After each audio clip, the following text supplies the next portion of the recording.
Bon dia. Comencem les jornades internacionals sobre els tractats de pau de París de 1919-1920. El primer bloc, i com a inici de les jornades, la pronunciarà el professor de l'Autònoma i exestudiant de la Pompeu Fabra, Gerdani Knepper, que ens parlarà de la gran il·lusió, Wilson Lenin i la nacionalització estatal en Europa, i posteriorment continuarà Steven Forti, que és de la Universitat Nova de Lisboa i també és professor de l'Autònoma de Barcelona, ell és italià, i parlarà del mito de la victòria mutilada a Itàlia i el Tractat de Londres i la Paz de París. Tots dos faran les seves respectives conferències en castellà i recomanar-vos un llibre. Vull dir, aquí s'han fet pocs actes dels tractats de pau, entre d'altres coses perquè Espanya va ser dels pocs països que no va entrar en guerra, tot i que van haver-hi voluntaris, bàsicament catalans, que hi van lluitar amb l'exèrcit francès. Però a França han fet el llibre del centenari, que és Ells van fer la pau. Per tant, és un llibre, diguem, rellevant, i aviam si de les nostres jornades fem també un llibre de la nostra visió dels tractats de pau que van posar fi a la Gran Guerra. Dit això, ja coneixeu el programa perquè el teniu a l'aula global, i el que és rellevant és que comencin les conferències, que els demano que siguin una mica breus perquè després hi hagi la possibilitat de fer preguntes. Tot l'acte d'avui l'estem gravant, per tant, si després voleu fer preguntes, les preguntes també quedaran gravades. Dit això, li cedeixo la paraula a Gerdani Knepper. Muchas gracias, Josep. Es un placer volver a estar en la Pompeu Fabra. Veo aquí que también tengo la ventaja de que las jornadas coinciden con una clase de ¿qué asignatura? Coincidir no coinciden, están aquí voluntariamente, sí, pero son perfecto. Estudiantes de Historia del siglo XX y de Ciencias Políticas. Pues muy bien, pues entonces tengo la ventaja de que Josep ha hecho un poquito de publicidad para las jornadas y eso ya está muy bien. Entonces, vamos a empezar con el tema. A mí siempre me cuesta estar sentado porque cuando doy clases camino de ahí para allá, pero bueno, haré un esfuerzo para no moverme de este sitio para que funcione bien también la presentación, el PowerPoint. Vamos a empezar con algunos pensamientos que son un poquito teóricos, pero como veremos, tienen mucho que ver con el tema en sí. Cuando estábamos hablando con Josep de las jornadas, yo le he dicho, oye, me encantaría hacer algo, el problema es que yo no soy un especialista en la historia diplomática. Él me ha dicho, no hay ningún problema, piénsate algo que tiene que ver con tu principal objeto de estudios. Y uno de mis objetos de estudios es el nacionalismo. Con lo cual, ha tenido mucho sentido para mí de hablar de dos personajes históricos muy influyentes en este contexto, que son Wilson y Lenin, y que han influido evidentemente de forma crucial, casi se puede decir, en los acontecimientos al final de la Primera Guerra Mundial. Y entonces tenemos que mirar una cosa. Probablemente habéis escuchado alguna vez hablar de George F. Kennan, que hablaba de la Primera Guerra Mundial como de la catástrofe original, en inglés, seminal catastrophe, del siglo XX. Claro, él lo estaba escribiendo en un libro en el que hablaba, el libro lo podéis ver ahí, en un libro en el que hablaba de las diferentes constelaciones en la política europea antes de la Primera Guerra Mundial.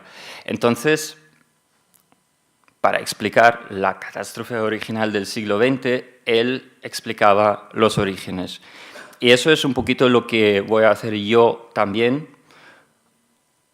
es decir, para explicar cómo hemos llegado a los tratados de paz de París, cómo hemos llegado a la constelación particular de las fronteras después de la Primera Guerra Mundial, cómo hemos llegado a la nacionalización estatal. Después de la Primera Guerra Mundial necesitamos ver cómo han sido los orígenes de este proceso y remontarnos a los tiempos antes de la guerra y quizás incluso, ahora lo veremos, a los tiempos casi 100 años antes de la Primera Guerra Mundial. Evidentemente no voy a hablar de estos tiempos de forma muy amplia, pero como vamos a ver, es algo muy importante. Vale. Lo primero es la gran ilusión, que también he elegido como un pequeño título para mi propia ponencia. Inspirado un poquito por este libro que podéis ver aquí. El primer título del libro, de hecho, ha sido La ilusión óptica de Europa, pero en la segunda edición el libro ha sido un bestseller, un superventas de ese momento, y han cambiado el título y ha pasado a llamarse La gran ilusión, un estudio en la relación del poder militar y la ventaja nacional. Entonces, en ese libro, publicado poco antes de la Primera Guerra Mundial, el autor, que ha sido un destacado miembro del Partido Laborista en Gran Bretaña, en el Reino Unido, decía más o menos lo siguiente: la guerra en la época moderna, según él, ya no era ni siquiera un juego de suma cero, pero un juego de suma negativa, es decir, salían perdiendo todos, con lo cual no tenía mucho sentido empezar la guerra en la época moderna, es decir, a principios del siglo XX. Además decía, resumo el argumento, que para los capitalistas la patria como tal no existía, entonces probablemente no iban a apoyar una guerra. Como hemos visto posteriormente, sí han apoyado la guerra y más de una vez, pero esta es un poquito la idea suya en ese momento. La pregunta es, claro, ¿es una especie de pacifismo o es una especie de imperialismo, entre comillas, light, lo que propone Norman Angell? La respuesta no es tan fácil porque si uno lee el libro, ve argumentos para ambos puntos de vista. Lo interesante es que él habla de la gran ilusión, pero efectivamente lo que escribe él en el libro se convierte en la gran ilusión, porque el conflicto bélico sí resultó posible, a pesar de este nivel de desarrollo muy alto. Por otro lado, él sí tenía razón en el sentido de que ha sido un conflicto muy destructivo. Bueno, si hemos empezado con las grandes ilusiones, al final de lo que estoy contando ahora vamos a ver que uno de los puntos, una de las ideas que me parecen importantes es que los protagonistas de los tratados de paz y de toda esta constelación de la que estoy hablando, y en particular Wilson y Lenin, hasta cierto punto, esta es mi lectura, han sido víctimas de sus propias grandes ilusiones. Es decir, han sido autoengañados, se han autoengañado en muchos sentidos en cuanto a la factibilidad de sus planes, de sus ilusiones. Volveremos sobre esto. Vale. Entonces, siguiendo con las grandes ilusiones europeas. Otra idea, nacionalización estatal, también es una especie de lo que se llama primavera de los pueblos. El término, si lo habéis escuchado, probablemente lo habéis escuchado en el contexto de las revoluciones de 1848-49. Efectivamente, es un término que aparece antes, en el 1818, escrito en el artículo introductor para una revista por un periodista alemán, Ludwig Börne, y en este artículo, Börne, que era un demócrata liberal, hablaba del cambio de las temporadas y mencionaba este cambio como oportunidad para los ciudadanos de acercarse al conocimiento y de esta manera también salir de la protección, quizás incluso benévola, pero aún así protección que te lleva más lejos de la libertad por parte del Estado. Entonces, una idea muy de ilustración. La pregunta es, en alemán se dice Völkerfrühling y la palabra Volk puede traducirse tanto como pueblo como nación. Entonces, si hablamos de este contexto, ¿es la primavera de los pueblos o es la primavera de las naciones? Porque eso es importante. Bueno, porque pueblo se refiere más bien a las clases populares, nación se refiere más bien a la dimensión nacionalista de esta cuestión. Y las dos han sido importantes. Bueno, esta es la ilusión. Esa es la cruda realidad después del Congreso de Viena. Es decir, si los tratados de París en 1919 intentan dar una especie de forma a la guerra, a la situación posbélica en Europa después de la Primera Guerra Mundial, el Congreso de Viena, 100 años antes, intentaba dar forma a la Europa posbélica después de las guerras napoleónicas. Y en efecto ha sido más exitoso el Congreso de Viena que los tratados de París en el sentido de que dio estructura a las relaciones europeas para casi 100 años, cosa que los tratados de París no han sabido hacer. Por supuesto, es una especie de arreglo muy monárquico, dinástico, que no tiene en cuenta ni a los pueblos ni a las naciones. Es una lógica ya no del antiguo régimen, pero sin duda alguna no es una lógica liberal, no es una lógica mucho menos aún democrática, no es una lógica que tenga en cuenta reivindicaciones progresistas. Sin embargo, evidentemente, una cosa es lo que deciden los poderosos, otra cosa es lo que está pasando de verdad. Y lo que está pasando de verdad en estos momentos, es decir, la primera mitad del siglo XIX, antes de las revoluciones de la llamada Primavera de los Pueblos, es lo siguiente. Hay dos procesos de nacionalización, es decir, nacionalización estatal, del que podemos encontrar una especie de cumbre en el curso de los acontecimientos a final de la Primera Guerra Mundial. Este proceso empieza ya en Europa en el siglo XIX. Y tenemos dos ideas, ¿no? Por un lado, tenemos la tríada muy conocida de la Revolución Francesa, la libertad, la igualdad y la fraternidad.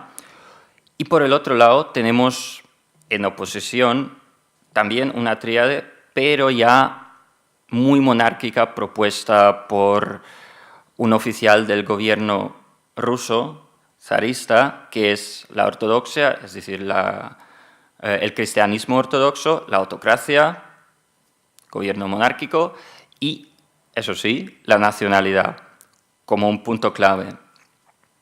Y tenemos dos tipos de movimientos nacionales, unos que vienen desde abajo, por ejemplo, todo aquello de la joven Europa de Mazzini y gente que trabaja con él. Y por otro lado, tenemos movimientos nacionales semidinásticos. Y mientras los movimientos desde abajo no tienen éxito y también son duramente reprimidos, los intentos que tienen apoyo internacional, por ejemplo Bélgica, por ejemplo Grecia, sí tienen éxito. Es decir, hay un proceso de nacionalización en esta época, incluso en esta época conservadora, pero es muy lento. Y solo tiene éxito si tiene el apoyo por parte de los poderosos. Claro, ahora viene el primer punto álgido de este desarrollo, 1848-49, las revoluciones en París y el resto, sobre todo en el centro de Europa. Son burgueses, bueno, para Marx sin duda, son nacionales, son populares. Según qué autor leemos, vamos a encontrar varias interpretaciones de esos acontecimientos. Y desde mi punto de vista, todas son válidas hasta cierto punto.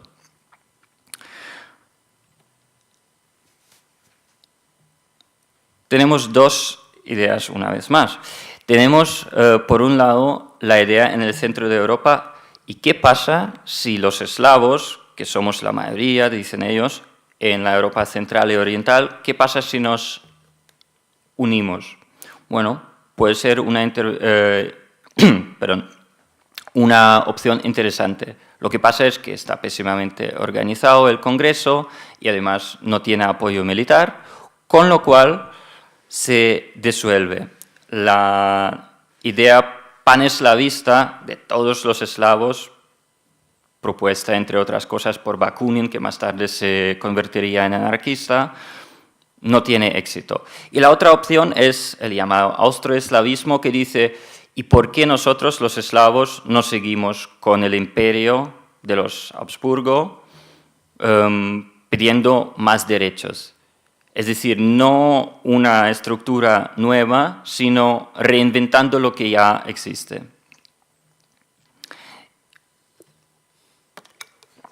Y al mismo tiempo tenemos otras opciones, curiosamente con los mismos colores, el verde, el blanco y el rojo, me imagino, entre otras cosas porque eran los colores que estaban muy lejos de los colores de los Habsburgo, que eran el amarillo y el negro.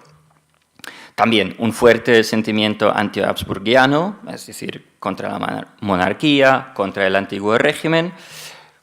Una vez más, un intento de establecer una república y una vez más, fracaso. Por cosas de guerra más que por falta de apoyo popular. Y de ahí salen dos cosas que son importantes para nuestros dos protagonistas, diría yo. Para Wilson, sin duda, es importante Mazzini. Primero, de forma que ni siquiera el propio Wilson se da cuenta. Es decir, cuando Wilson, ya veremos, que al final se convierte en el presidente de los Estados Unidos, cuando él todavía es profesor de ciencias políticas en Princeton, no necesariamente piensa en Mazzini. Pero una vez que ya está en el cargo y una vez que empieza a pensar en cosas como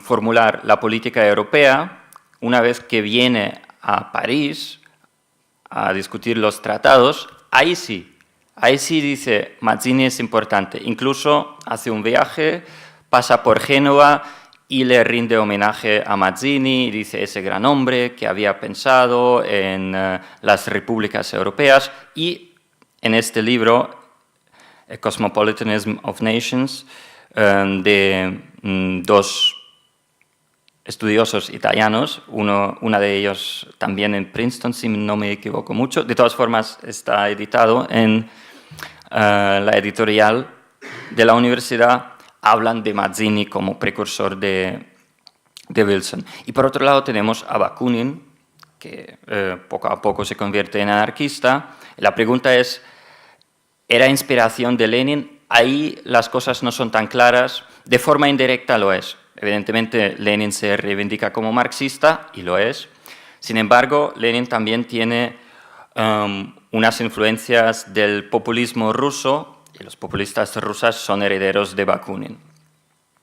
Una vez más, entre el 48 y 18 tenemos un proceso lento de nacionalización estatal en Europa. Es decir, hay nuevos estados, pero es una cosa que pasa de forma, bueno, digamos, no revolucionaria.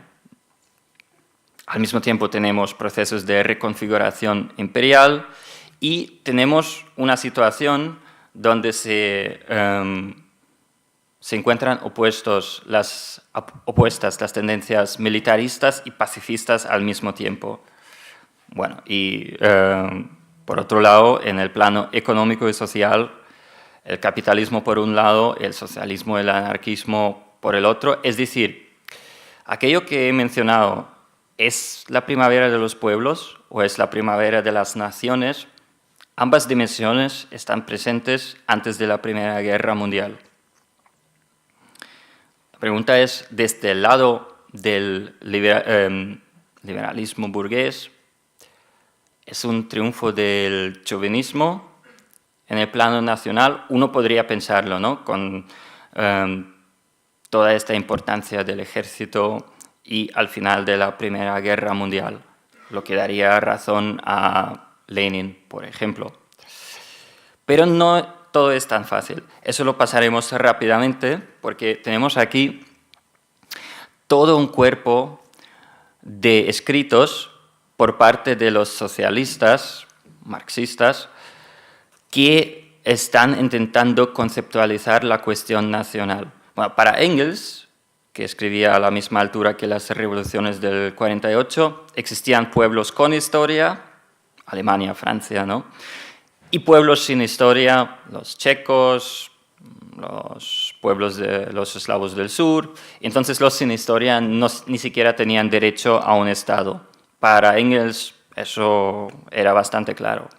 Pero claro, todos los que vienen después, más o menos 50 años después, y se ven en la tradición marxista y engelsiana, de alguna manera, ellos tienen unas ideas muy diferentes. Y las tienen, entre otras cosas, porque viven en el estado de los Habsburgo, donde hay muchos pueblos, muchas nacionalidades, y entonces tienen que hablar de este problema de alguna manera.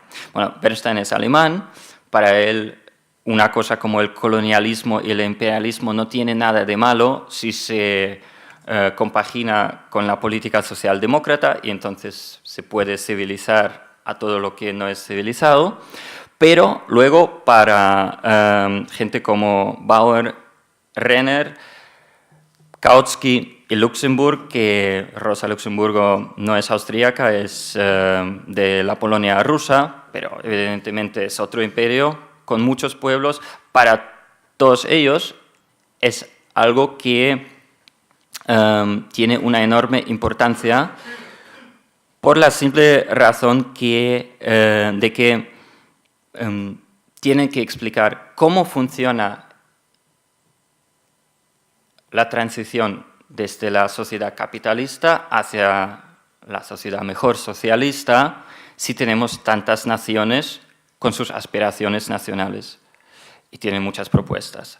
Bauer y Renner hablan de la autonomía cultural, Kautsky habla de la nación como un fenómeno inconcluso, pero pasajero. En último término, él dice, sí, en el futuro la nación no tendrá importancia. Pero bueno, ahora, en esta fase del desarrollo histórico, tenemos que pensar qué hacer con la nación.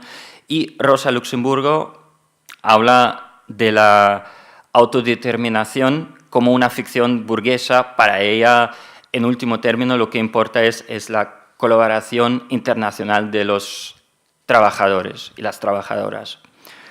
Con lo cual, toda esta cuestión de la autodeterminación nacional perdería su importancia. El Congreso de la Segunda Internacional en Londres, en el 1896, afirma el derecho de autodeterminación de los pueblos, pero lo hace de paso. De hecho, no lo discuten mucho. Lo aprueban más o menos porque suena bien. Claro, estamos a favor de la libertad de todos, por supuesto la opresión es algo malo, con lo cual, sí, autodeterminación. Pero no lo piensan mucho. Y ahora entra Lenin. Y Lenin, como ya he mencionado, tiene muchas influencias en su pensamiento, lo lee todo lo que le interesa para su propio concepto político, lo mezcla y empieza a elaborar sus propias ideas. Las dos influencias principales, evidentemente, es la marxista y en el plano de las nacionalidades recoge todo el debate centroeuropeo, alemán y austrohúngaro. Y por el otro, él recoge también la tradición de los populistas rusos, aquellas personas que han luchado contra el zarismo diciendo que lo hacían para el pueblo, para los campesinos rusos, apoyándose, entre otras cosas, en las ideas de Bakunin. Lenin coge las dos cosas y empieza a pensar. Ahora, si hablamos de Lenin, para Lenin, lo principal es, primero, realizar la revolución. Segundo, una vez que la revolución se haya llevado a cabo, empezar a construir una sociedad socialista. Y para eso habla de lo que haga falta. ¿Y si hace falta hablar del nacionalismo? Hombre, bueno, pues hablaré del nacionalismo. Y si hace falta cambiar de táctica para conseguir su objetivo, pues la cambiará. Entonces, en Lenin vamos a encontrar muchas ideas contradictorias. Al preparar la presentación, la ponencia, he encontrado un libro interesante de Javier Villanueva, que es importante en la política de Navarra y las políticas del País Vasco. Él, en los años 70, ha escrito un libro que se llama Lenin y las naciones, donde empieza a explicar qué es lo que decía Lenin en este u otro momento. Evidentemente, Lenin le gusta mucho. A Javier Villanueva, al menos, le gustaba mucho en aquellos momentos. Y empieza a explicar por qué. Bueno, el por qué es muy sencillo. La estrategia, que es alcanzar la sociedad socialista, lo determina todo. Y todos los cambios tácticos, todas las incoherencias de Lenin se explican a partir de ahí. Para alcanzar el objetivo, Lenin es muy maquiavélico. Y si hace falta afirmar precisamente lo contrario de lo que afirmaba hace 2 años, lo va a hacer. Y lo hace con cierta eficacia. Lo hace con cierta eficacia porque en el 1903, en el Congreso del Partido Socialdemócrata Ruso, donde ya se distinguen los bolcheviques de los mencheviques, y en este Congreso, en el programa socialdemócrata, incluyen el derecho de autodeterminación. Pero para Lenin, durante mucho tiempo, la cuestión del nacionalismo no es principal. Él piensa que para la revolución las naciones no son importantes. Luego, poco a poco, empieza a darse cuenta de que lo es. Sin embargo, en el 13-14, un poquito antes de la Primera Guerra Mundial, lo que dice, sí, es una cuestión importante, pero no lo suficientemente importante para que lo escriba él mismo. Dice a Stalin, que en aquel momento es un personaje muy oscuro en el partido bolchevique, a quien no conoce nadie, le dice, escribe algo sobre el nacionalismo. Y Stalin escribe algo que se llama marxismo y la cuestión nacional. Por cierto, la palabra marxismo es algo que aparece en la edición final en los años 20-30. Originalmente era la socialdemocracia. Claro, en los años 20 y 30, cuando Stalin ya está en el poder en la Unión Soviética, no puede utilizarse la palabra socialdemocracia porque los socialdemócratas son los malos. Entonces lo sustituyen por la palabra marxismo. Y no es una obra muy original, es una cosa, yo lo he llamado refrito rápido de Kautsky-Bauer, es una mezcla simplemente para dar de comer algo a los seguidores. Y ahora, cuando empieza la guerra, ahí Lenin se da cuenta, la revolución quizás está muy cerca. Al mismo tiempo se da cuenta de que el nacionalismo quizás es más importante de lo que él pensaba antes. Y ahí sí, por un lado, más o menos por esas fechas, escribe su bien conocido imperialismo como la fase superior del capitalismo, y al mismo tiempo, más o menos, escribe también la revolución socialista y el derecho de autodeterminación de las naciones, donde dice más o menos lo siguiente, sí, estamos a favor de la autodeterminación nacional porque es progresista, porque es algo bueno, Pero al mismo tiempo dice, todo eso, un poquito a modo de Hegel, ¿no?, quedará superado en el internacionalismo proletario. Y luego, eso también es importante, él introduce también la perspectiva global. Hasta ahora hemos hablado solo de Europa y mi ponencia se centrará sobre todo en el contexto europeo. Pero Lenin hace algo muy interesante. Él dice, sí, está Europa, pero también está el tercer mundo. Él no lo llama tercer mundo, pero lo que nosotros llamaríamos el tercer mundo. Él dice, en la Europa occidental la nación ya no es importante, tenemos los estados constituidos, Francia, Gran Bretaña, más o menos la cosa está clara. Luego tenemos el este de Europa, centro y este de Europa, Rusia incluida, donde este proceso es muy importante y donde la revolución va a ser proletaria. Y luego tenemos el tercer mundo, China, él incluye China en el tercer mundo y todas las colonias de los países europeos, donde ni siquiera ha habido una revolución burguesa. Entonces ahí quizás incluso tiene sentido apoyar a los burgueses porque la historia obra lentamente y en algún momento llegarán a la revolución proletaria, pero bueno, de momento, ¿por qué no apoyar a los burgueses nacionalistas? Es decir, es una ampliación geográfica con una idea de revolución mundial que Lenin evidentemente tiene. Aquí llegamos en el 1917, el año decisivo, ¿no? En Rusia hay dos revoluciones, en febrero y en octubre. Al final, Rusia sale de la Primera Guerra Mundial y Estados Unidos, en abril ya, entran en la Primera Guerra Mundial. Y antes de entrar en la Primera Guerra Mundial, Wilson dice ante el Congreso, queremos una paz sin victoria. Y cuando dice sin victoria, Wilson se refiere más o menos a la idea de que la paz que queremos alcanzar no tiene que ser humillante para nadie. Y en Rusia, cuando Lenin al final, Lenin y los suyos, los bolcheviques, cuando llegan al poder con un golpe de Estado que ni siquiera ellos mismos se lo pueden creer, lo fácil que al final ha sido asumir el liderazgo de ese gran país. Al día siguiente dice paz inmediata sin anexiones y reparaciones, contribuciones. Es decir, una idea muy parecida a la de Wilson, pero aún más radical. Y Lenin en acción es más o menos lo siguiente.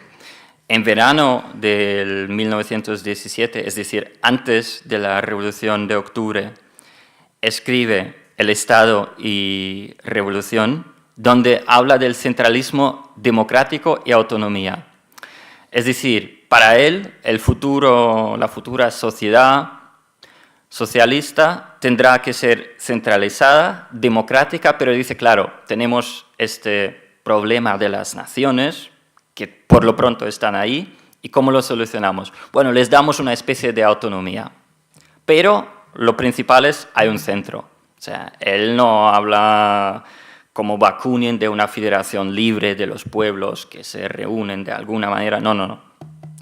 Si hacemos algo, será algo centralizado, porque la revolución tiene que ser fuerte. Ahora, cuando llegan al poder, sale este decreto sobre la paz al día siguiente. O sea, el 25 asumen el poder y ya pasan a la acción, no pierden tiempo. Es decir, su propuesta es muy radical, paz justa, democrática, no a la diplomacia secreta y un armisticio inmediato. Y eso tiene muchas repercusiones.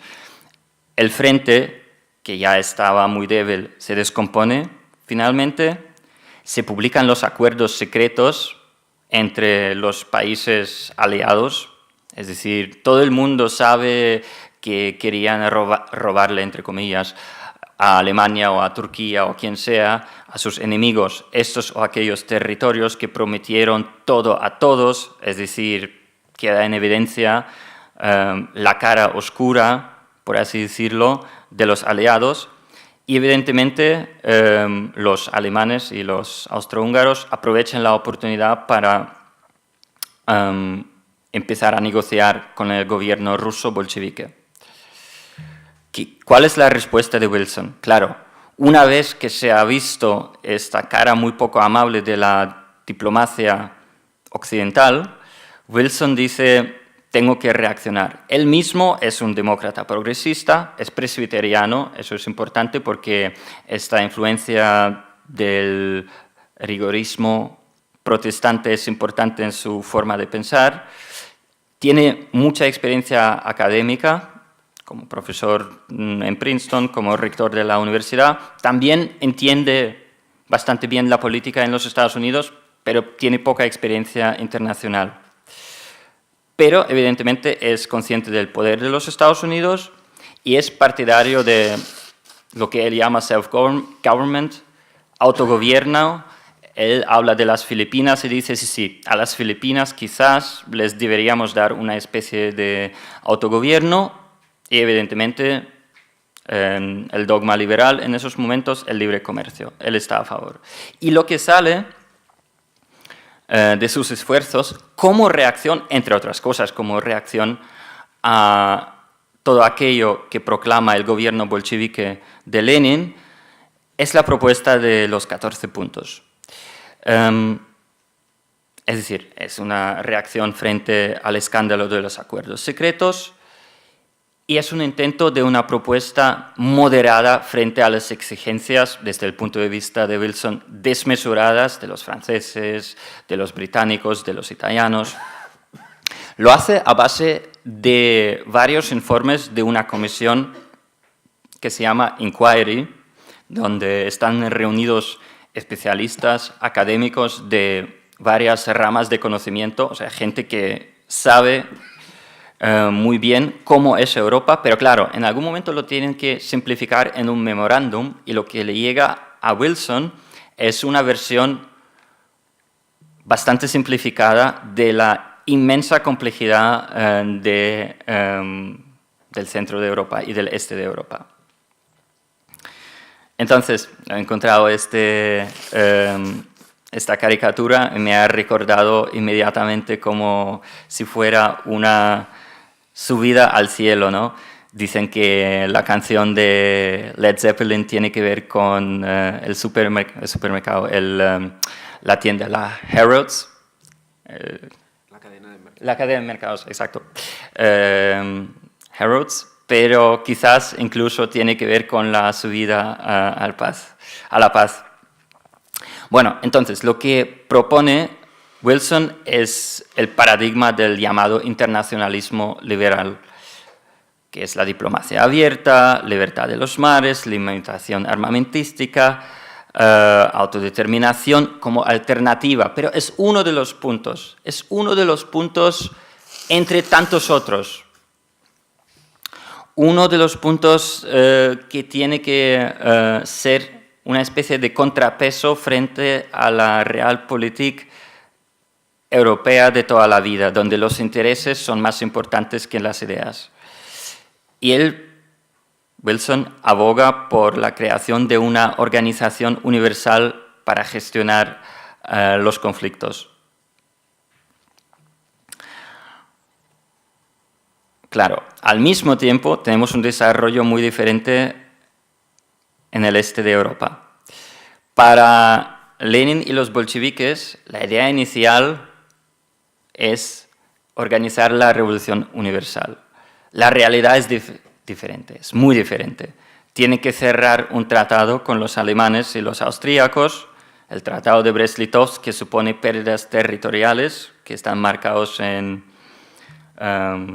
violeta, en morado, en este mapa, que por cierto se parece bastante a la frontera actual de Rusia, no al 100%, pero la línea más o menos es parecida. En Rusia misma empieza una guerra civil salvajísima que dura varios años y entonces los bolcheviques tienen el problema de cómo gobernar este caos. Y lo que tienen que hacer, ahora miraremos solo el aspecto nacional, es primero asegurar la viabilidad del régimen en toda Rusia y a ser posible en todo el antiguo imperio de los zares. ¿Cómo hacerlo? Bueno, la respuesta obvia es fuerza militar, organizando el ejército rojo y ganando todo lo que se puede ganar, y no lo hacen mal. Y la otra cosa que dicen es, necesitamos institucionalizar de alguna manera la nación. Para eso creen inmediatamente un comisariado, un ministerio de nacionalidades. Stalin está al frente del ministerio y ellos intentan prometer a las naciones, a las múltiples naciones de la antigua Rusia zarista, más poder, más influencia, instituciones propias, con cierto éxito.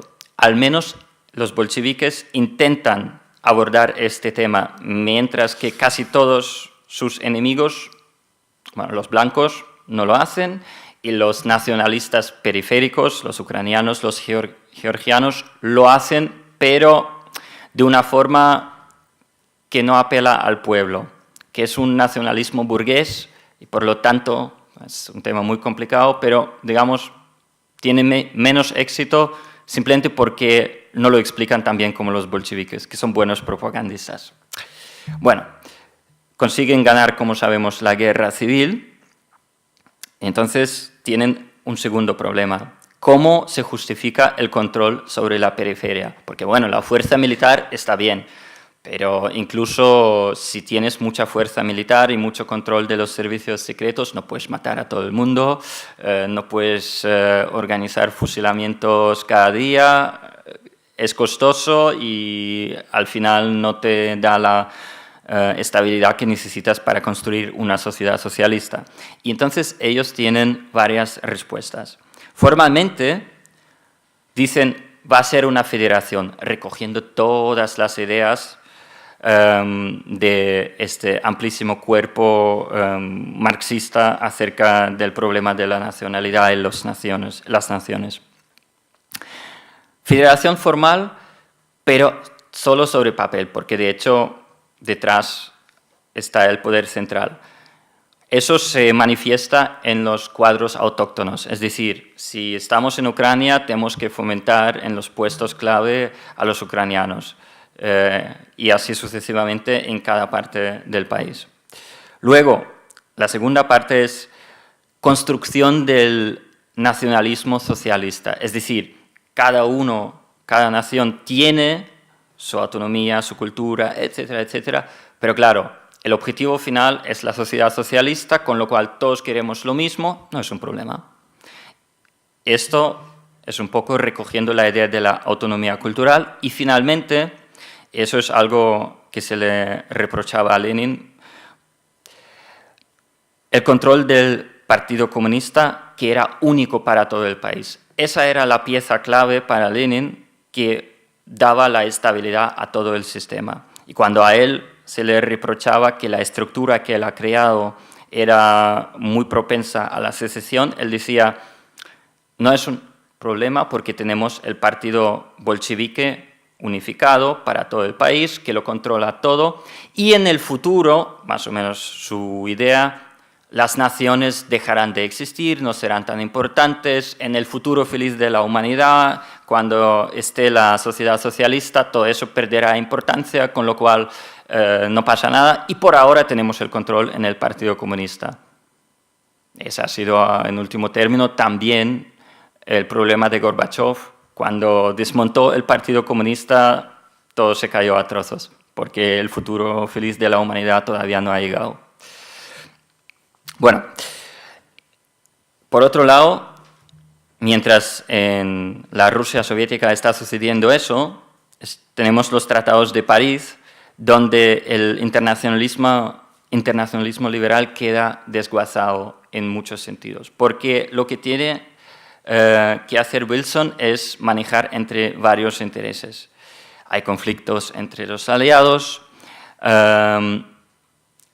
ahí está el problema de que están intentando trazar fronteras mientras toda Europa está en revuelo, lo veremos durante estas jornadas, las guerras están por doquier, las revoluciones, los mapas cambian, de repente existe una Polonia, de repente la República Checoslovaca, etcétera, etcétera. Luego, las inconsistencias del propio Wilson, que no siempre se rige por sus propios preceptos muy nobles. Y finalmente tenemos los límites conceptuales del propio principio de autodeterminación, porque el mapa europeo, centroeuropeo, en cuanto a las nacionalidades, en cuanto a los pueblos, es tan complejo que a veces no es posible trazar una frontera clara. Y una cosa más, claro, el fallo capital es la Liga de Naciones que propone el propio Wilson, nunca funciona porque el Congreso de los Estados Unidos, el Senado, no quiere ratificar la adhesión de los Estados Unidos a esta organización, con lo cual toda la construcción no funciona. Estas son las dificultades que tiene. Las tiene en el centro de Europa, las tiene también, aquí tengo el libro de Eris Manela, en el llamado Tercer Mundo, porque la autodeterminación, bueno, sí, pero no para los, entre comillas, los incivilizados en África, porque a ellos los pasaremos a los ganadores de la guerra, lo mismo con el antiguo imperio otomano. Y el libro, The Wilsonian Moment, describe un poquito cómo las ideas de Wilson dieron comienzo a los nacionalismos en el mundo colonizado. Claro, ahora la conclusión. ¿Son modelos de fracaso? Bueno, es muy difícil dar una respuesta inequívoca en este sentido. Yo lo intento tentativamente. Sí y no. A ver, primero son unos intentos evidentemente muy idealistas, con raíces en todo el desarrollo del siglo XIX que hemos visto, que intentan dar unas respuestas mejores frente a una política que estaba regida sobre todo por los intereses a muerte, sin tener en cuenta lo que quería la gente de la calle.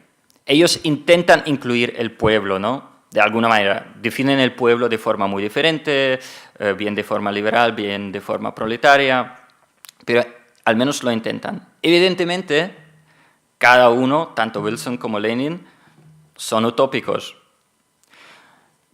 porque simplifican, se autoengañan, simplifican la realidad. Dicen, para Lenin, sí, la nación desaparecerá en algún momento, solo tenemos que aguantar un poquito, y Wilson piensa que, bueno, esa complejidad quizás la podemos rectificar de alguna manera. Claro, Wilson no se mueve sobre el terreno de la realidad centroeuropea y, por lo tanto, lo simplifica. Y la conclusión que he sacado yo, una conclusión preliminar, lo crucial quizás no es tanto el principio de los imperios, los intereses, si es por un lado el idealismo wilsoniano o la realpolitik europea, porque todo, en último término, tiene sus ventajas y sus inconvenientes. La cuestión es la complejísima tarea de llevarlo en el día a día. Gestión continua. ¿Tienes instituciones? Vale, pero estas instituciones funcionan. Si hay un conflicto, ¿estas instituciones son capaces de resolver el conflicto? ¿Sí o no? ¿Tienes gente capaz en las instituciones que entiende la complejidad de la situación? ¿Sí o no?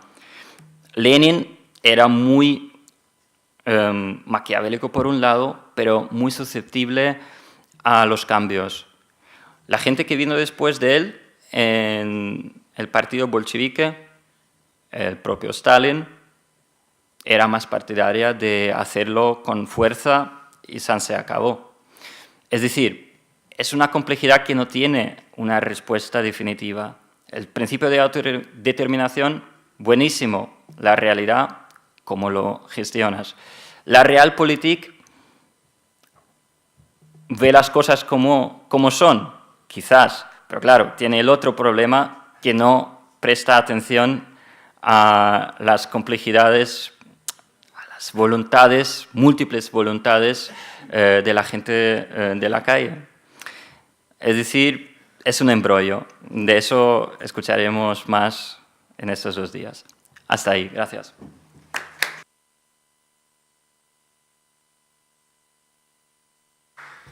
Gennady ha cumplido perfectamente en la presentación, haciendo un marco,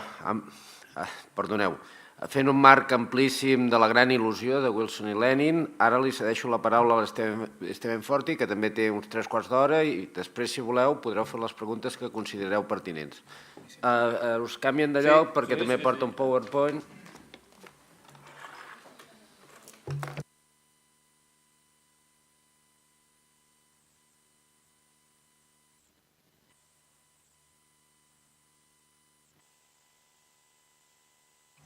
Muy bien, buenos días a todos. Gracias a Josep por la invitación y la presentación.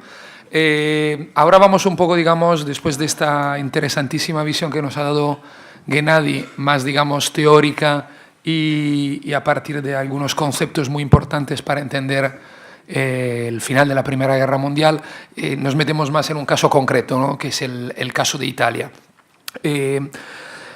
Veis una imagen aquí para acompañar el título de mi intervención, que es una mano con los dedos cortados y debajo veis los nombres de algunos territorios de lo que era hasta 1918 el Imperio Austrohúngaro, ¿no? Istria, el Trentino, la Dalmacia, Trieste, se puede leer un poco. Bien, esta imagen representa muy bien lo que ha sido un mito extremadamente importante, no solo para entender la salida de Italia de la Primera Guerra Mundial, sino también para entender la rápida llegada al poder de Mussolini pocos años después, en el 22. Es decir, el mito de la victoria mutilada, que no fue nada más que un mito.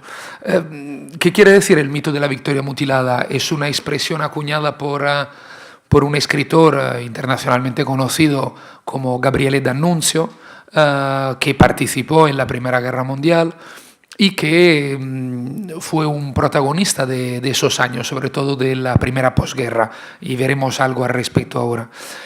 Por otro lado, este sintagma y este mito nos conlleva a una reflexión más general, que Italia es posiblemente el único país vencedor en 1918 que vivió un síndrome de país derrotado.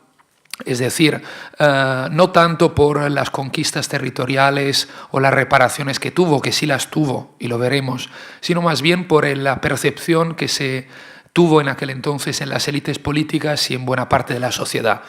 Y sobre esto volveré porque es realmente una de las cuestiones cruciales. Dos cuestiones más así generales que nos sirven un poco para contextualizar lo que voy a explicar ahora. Por un lado, la intervención italiana en la guerra, que será en 1915, casi un año después del comienzo de la contienda, y las tensiones en el momento en que se están pactando los tratados de paz en 1919, tiene que ver con una divergencia, ¿no? Tanto en las élites como en parte de la sociedad, o mejor dicho, de los partidos políticos italianos, que es la divergencia entre las que eran las, entrecomillado, aspiraciones nacionales y sobre todo la recuperación de las llamadas tierras irredentas italianas, es decir, territorios de habla italiana que no se encontraban en 1914-15 todavía en el Reino de Italia, que era un país muy joven en aquel entonces, ¿no?, constituido unos 50 años antes, y que se encontraban bajo, digamos, el Imperio Austrohúngaro, sobre todo Trento y Trieste, pero también algunos territorios, digamos, en la costa adriática del este. Actualmente hablamos de Eslovenia y Croacia. Entonces, las divergencias entre las aspiraciones a completar la unificación nacional italiana con estos territorios realmente bastante reducidos como extensión geográficas en el norte y noreste de la península italiana, y por otro lado, en cambio, unas aspiraciones más bien claramente imperialistas, es decir, la voluntad italiana de convertirse en una gran potencia y jugar un papel internacional similar a el de París, Londres o Berlín. Y por último, una tercera consideración general que me parece especialmente interesante, es que Italia quizás es, digamos, quizás no la responsable, no es el término correcto, pero una de las impulsoras del conflicto de 1914. Vamos a ver, es cierto que la Primera Guerra Mundial tiene tienes muchas causas que son económicas, que son políticas, que son geopolíticas, que tienen que ver con el sistema de alianzas internacional, etcétera, etcétera. No me voy a extender en esto. Pero también es cierto que el conflicto periférico que empieza una serie de conflictos, digamos, encadenados que luego explotan en el verano del 14, es justamente la guerra colonial italiana en Libia, 1911-12, contra el Imperio Otomano, que controlaba aún Tripolitania y Cirenaica, y que luego será, digamos, el conflicto que desencadenará, bueno, que pondrá de relieve el declive clarísimo del Imperio Otomano y que luego seguirá con continuidad en 1912 con la primera de las guerras balcánicas y luego la segunda guerra balcánica en el 13. Es decir, muchas veces nos olvidamos de esto. La guerra empezó en el verano del 14, hubo antes de las guerras balcánicas, pero todo empezó también en 1911 con una guerra que, digamos, entre Italia y el Imperio Otomano. Aquí tenéis otras dos imágenes que son uno de las cuestiones claves en la propaganda italiana para, o bien en 1914 hasta mayo del 15, forzar el gobierno italiano a entrar en la guerra, o bien luego durante la guerra para, digamos, impulsar la victoria del ejército italiano contra Austria-Hungría, que tiene que ver con las tierras irredentas, ¿no? Que las veis ahí como dos muchachas jóvenes con los escudos de la ciudad de Trento y de Trieste, y una Italia que es una mujer joven que pisa justamente a Francisco José, emperador austríaco, y a los otomanes, ¿no? Entonces, estas tierras que tienen que volver en los brazos de la madre patria. Y aquí tenéis un mapa también propagandístico, donde se habla de la carta simbólico-geográfica de la Italia irredenta. En rojo, en la parte norte de la península, veis justamente esos territorios de habla italiana. Realmente añadieron algo más porque había mucha gente, sobre todo en Dalmacia, que hablaba mayoritariamente lenguas eslavas y que no era de habla italiana. Pero bueno, esas son como las reivindicaciones, o una parte de las reivindicaciones italianas, y eso tendrá mucho que ver con el acuerdo que firmará Italia en 1915 con los aliados, con la Entente, para entrar en la guerra. Italia en el verano del 14 se queda un país neutral. Ahí veis una viñeta de la época que nos da un poco una percepción, ¿no?, de las ofertas que tanto los imperios centrales como la Entente hicieron al gobierno de Roma para que tomase partido por los unos o por los otros. Italia decidió quedarse neutral por diferentes razones. Una, no olvidemos que Italia era desde 1882 miembro de la Triple Alianza, junto a Berlín y a Viena.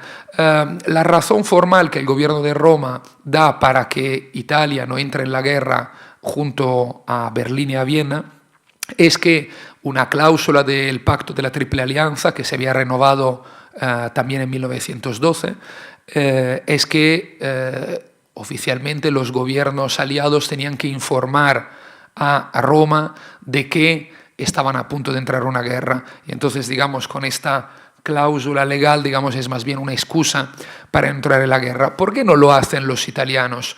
Bueno, uno no ve muy claro qué hacer, ¿no? Y esa es una constante de la política internacional italiana. Pasará también en 1939. Mussolini tardará un año, ¿no?, en sumarse a Hitler.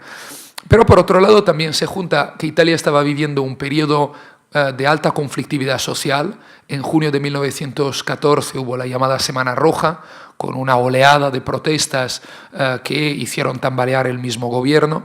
Y por otro lado, que entrar en la guerra junto a Austria-Hungría, que controlaba justamente las llamadas tierras irredentas, hubiese podido conllevar unas protestas claras de los sectores nacionalistas italianos. Entonces el gobierno vio que el riesgo de juntar a un frente antigubernamental tanto socialista o sindicalista revolucionario anarquista, que estaba muy movilizado en aquel entonces, como un posible sector nacionalista crítico con la alianza escogida, era muy peligroso. Y se juntan luego dos cuestiones militares. Por un lado, Italia había acabado hace poco la guerra colonial en Libia, bueno, una guerra que realmente seguía porque controlaba tan solo Trípoli y los puertos, y en el interior había unas luchas que durarán hasta 1927, y se dio cuenta el Estado Mayor que el ejército estaba bastante impreparado. Y por otro lado, el riesgo de entrar en guerra contra Francia e Inglaterra ponía en un aprieto la marina italiana en el Mediterráneo, sobre todo frente a los británicos, que no nos olvidemos, controlaban gran parte del mar Mediterráneo y sobre todo Malta, que está muy cercana a las costas sicilianas, y Chipre. Por otro lado, aquí se junta otra cuestión que es un malentendido de la diplomacia italiana. ¿Por qué Italia, que quería las tierras irredentas, hasta 1914 estaba aliada con Viena? Porque la diplomacia italiana pensaba que la expansión, y en esto no se equivocaba mucho, la expansión austrohúngara miraba sobre todo los Balcanes, y lo habíamos visto en las décadas anteriores con el protectorado y luego la anexión en 1908 de Bosnia-Herzegovina y el mismo estallido de la guerra con Serbia, las tensiones en los Balcanes. Y por otro lado, entonces Italia esperaba que una ayuda italiana en un futuro conflicto a Austria-Hungría pudiese ser compensada por Viena con la cesión de los territorios de habla italiana del Imperio Austrohúngaro. Pues nada más lejos de la verdad, ¿no? Italia se queda neutral, ¿no? En 1914-1915 pasa un acontecimiento que no es secundario en este entonces, que es la muerte del ministro de Asuntos Exteriores, el marqués de San Giuliano, justo en octubre del 14, cuando Italia declara la neutralidad. San Giuliano será sustituido por un hombre que había sido jefe de gobierno en 3 breves etapas en los años anteriores, que tendrá un peso clave en todo lo que pasará también en Versalles en la primavera del 19, que es Sidney Sonnino, un conservador liberal que defendía una posición muy clara. Era al principio filo-triplicista, es decir, favorable a la alianza con Viena y con Berlín. Luego, evidentemente, apoyó la entrada en guerra de Italia con la Entente, pero jamás defendió la desaparición de Austria-Hungría como Estado. Entonces, Austria-Hungría era vista por Sonnino y también gran parte de la diplomacia italiana como un bastión frente a una posible, digamos, expansión rusa en el Adriático y como factor de estabilidad en la Mitteleuropa. En estos meses pasan más cosas. Por un lado, en la política interna italiana, una verdadera lucha callejera entre sectores nacionalistas que piden la entrada en guerra de Italia, sectores que no son solo conservadores o nacionalistas, sino también hay un sector intervencionista, es decir, favorable a la intervención italiana en la guerra, democrático y revolucionario. Es en estos meses que Mussolini, por aquel entonces joven dirigente del Partido Socialista Italiano, romperá con los socialistas porque es favorable a la guerra y digamos, empezará una travesía que lo llevará 5 años más tarde en fundar los Fasci di Combattimento. En abril de 1915, el gobierno italiano firma en Londres un pacto con Moscú, con París y con Londres para entrar en la guerra. El pacto preveía unas cesiones territoriales a Italia en caso de victoria que eran notables. Es decir, las reivindicaciones históricas italianas, Trento y Trieste, pero también territorios que, como veis en el mapa, incluían zonas, digamos, donde había una minoría de población italiana, o bien como en el Tirol meridional, era sobre todo gente de habla y de etnia alemana, o bien de habla o etnia eslava en lo que sería Istria y Dalmacia. Dos cosas más interesantes. Se cedía también a Italia el puerto de Valona en Albania. Se concedía, y luego sobre esto volveré quizás al final, una parte importante de la Anatolia centro-meridional, pensando en la disgregación del Imperio Otomano, pero no se concedía la ciudad de Fiume, que se mantenía, digamos, fuera de las nuevas conquistas italianas, y no toda la Dalmacia, que como veis en el mapa está partida en dos, por oposición de los rusos. Y esto es importante porque la ciudad de Fiume y la reivindicación de Dalmacia tendrá un peso muy importante en 1919. Italia entrará en la guerra al mes siguiente, en mayo de 1915, ahí tenéis la portada de algunos periódicos. El Avanti socialista, que era contrario al ingreso italiano en la guerra, titula justamente ese día hacia una nueva carnicería de los pueblos. Y los años, digamos, 1915, 16, 17, vemos, por un lado, unas mayores divergencias entre los sectores que habían apoyado la intervención italiana en la guerra. Es decir, mientras los nacionalistas, figuras como la de Enrico Corradini, alrededor de la Asociación Nacionalista Italiana, defienden no tanto la finalización de la unificación italiana, sino lo que defienden es un imperialismo italiano, como os decía antes, en el Adriático. Por otro lado, vemos en cambio el intervencionismo democrático, tanto de los socialistas o sindicalistas revolucionarios, Mussolini, Corridoni, etc., como también de sectores democráticos, progresistas, más moderados, como figura más importante era el intelectual Gaetano Salvemini. Defienden, en cambio, sí la conquista italiana de Trento y Trieste, es decir, acabar con la unificación italiana incumplida en ese momento, pero en cambio una alianza con los pueblos eslavos que en el futuro deberían ser aliados de Italia, y sí empiezan a defender una cosa importante, que es la defensa, digamos, de la disgregación del Imperio Austrohúngaro, visto como una cárcel de pueblos oprimidos, no solo la minoría italiana, sino también húngaros, checos, eslovacos, eslavos, etcétera, etcétera. Y eso es un punto muy importante, porque es exactamente un punto contrario a lo que defendía hasta ese momento la diplomacia italiana, es decir, el mantenimiento de Austria-Hungría como bastión antirruso y como factor de estabilidad.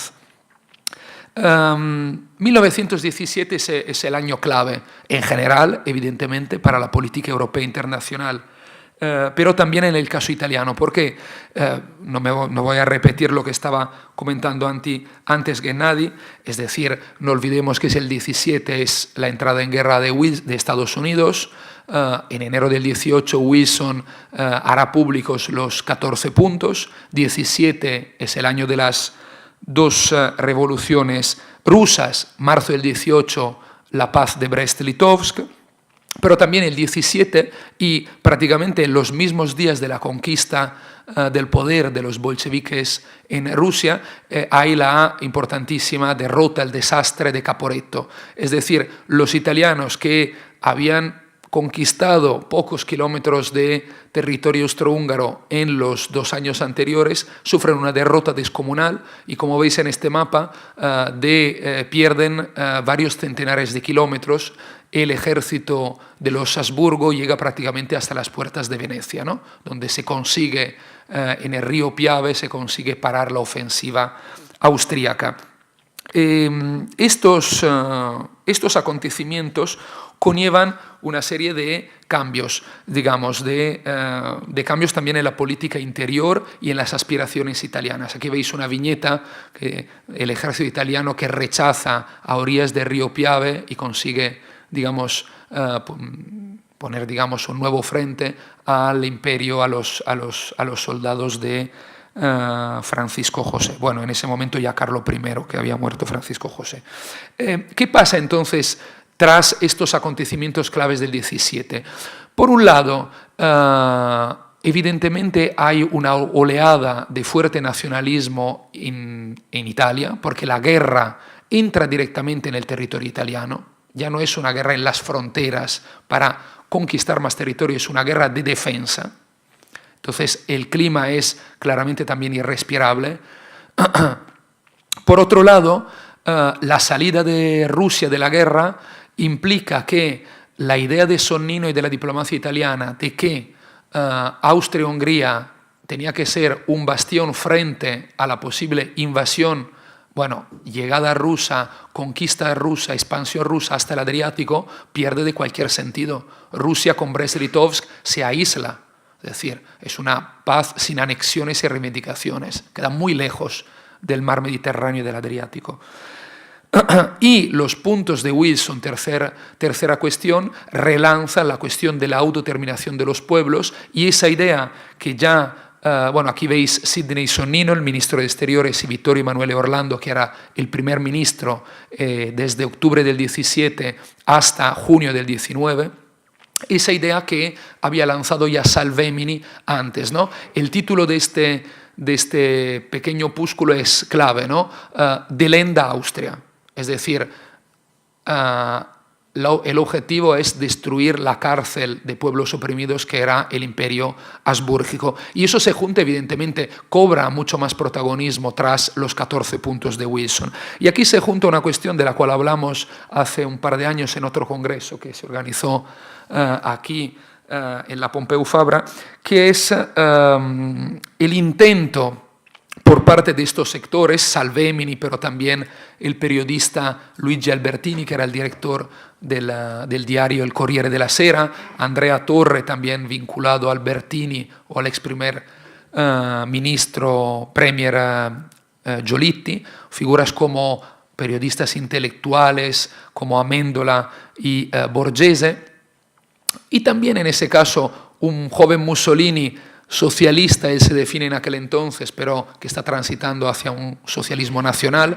Lo veis ahí mientras estaba luchando en el 15 y 16 en los frentes como voluntario, que empiezan a plantear la cuestión de los pueblos oprimidos, ¿no? Se organiza en abril del 18 en Roma un congreso de los pueblos oprimidos por Austria-Hungría, donde participan dirigentes italianos, evidentemente, pero también yugoslavos, checos, polacos, rumanos, serbios. Hay una presencia también de algún diplomático francés, británico y estadounidense.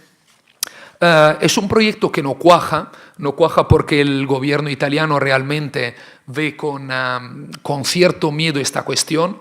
¿Por qué? Porque la línea que se está imponiendo en el gobierno de Roma es justamente la de sí destruir Austria-Hungría, pero no de amistad con los pueblos eslavos. ¿Por qué? Porque la línea clara que tenía el imperialismo italiano de expansión en aquel entonces era hacia este. Entonces Yugoslavia venía a ser un país enemigo. Entonces favorecer una amistad con estos pueblos no era la voluntad del gobierno italiano. Y eso lo veremos muy bien en las reuniones del Consejo Supremo y del Consejo de los Cuatro en Versalles en 1919. La guerra, como bien sabéis, acaba, al menos formalmente, en noviembre de 1918.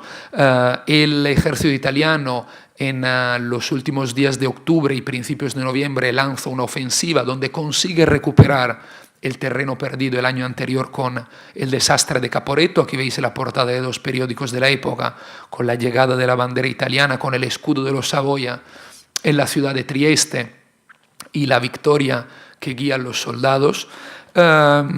Se firma el armisticio en el 3 de noviembre de Villa Giusti con el Imperio Otomano, y el ejército italiano poco a poco lo que va a hacer es, aquí otra imagen propagandística de la época, es ir ocupando los territorios que se le habían prometido en el Pacto de Londres de 1915. ¿Qué pasa? Y aquí es la gran cuestión crucial de Versalles y el mito de la victoria mutilada, que el Pacto de Londres tenía dos problemas. Un problema grave: se había firmado cuando todavía Estados Unidos no había entrado en la Primera Guerra Mundial, y además era un tratado secreto publicado por los bolcheviques tras la llegada al poder y, digamos, haber abierto los cajones de los ministerios zaristas. Y por otro lado, chocaba claramente con el principio de autodeterminación de los pueblos. ¿Por qué? Porque algunos de esos territorios no eran digamos, de habla o de mayoría italiana. Y esta será, digamos, la gran problemática de los meses siguientes. Este es un mapa, digamos, que junta los diferentes momentos, ¿no? Veis en morado, azul oscuro, lo que era Italia hasta 1914.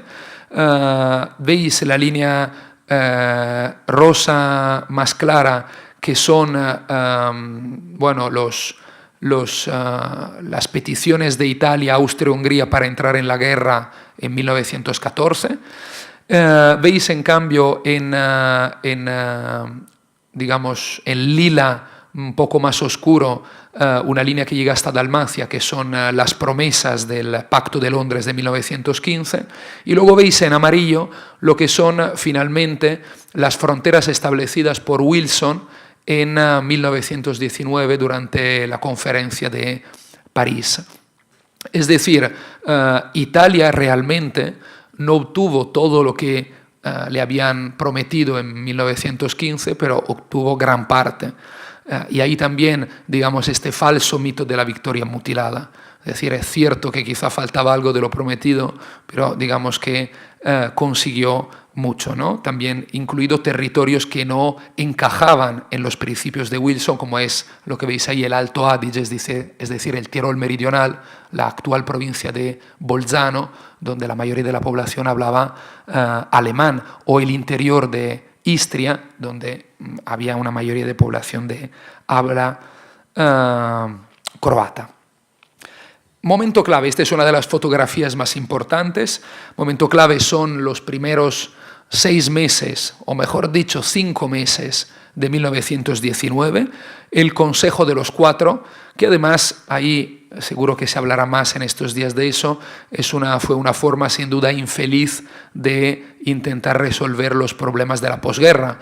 Es decir, en principio la conferencia de paz hubiese debido, digamos, incluir también los países derrotados. En cambio, los países vencedores se reúnen en los meses anteriores con una conferencia previa donde deberían además participar el Consejo Supremo, todos los países vencedores en la guerra, para ponerse de acuerdo sobre cuál debería ser la oferta a hacer a los países derrotados.